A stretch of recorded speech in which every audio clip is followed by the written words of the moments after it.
Hola, yo soy Santiago. Yo soy Yasmín y somos hermanos. Hacemos parte de los Gen 2 de Medellín, Colombia, y también hacemos parte del grupo Jóvenes por un Mundo Unido de nuestra ciudad. Como ustedes sabrán, la situación actual nos pide que nos quedemos en casa.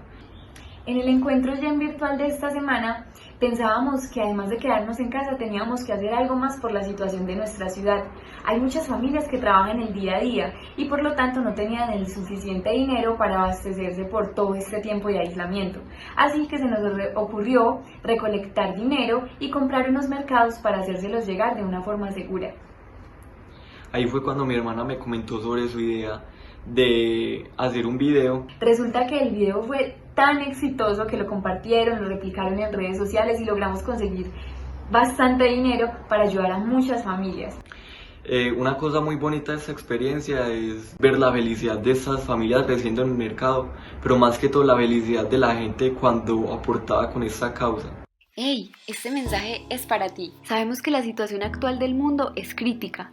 Estamos llenos de información y noticias que nos preocupan.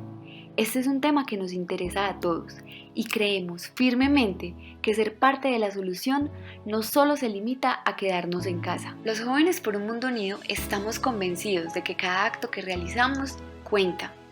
Quedarnos en casa con la mejor disposición para ayudar y alegrar a mi familia cuenta. Cerciorarme de compartir información veraz y evitar las noticias amarillistas cuenta. Comprar el mercado justo para evitar desabastecimientos sí que cuenta.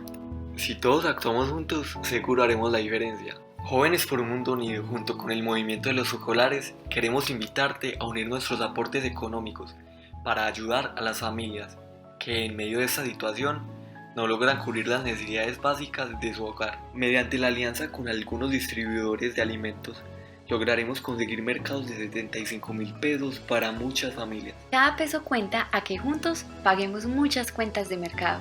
Estamos seguros que nuestros aportes harán la diferencia.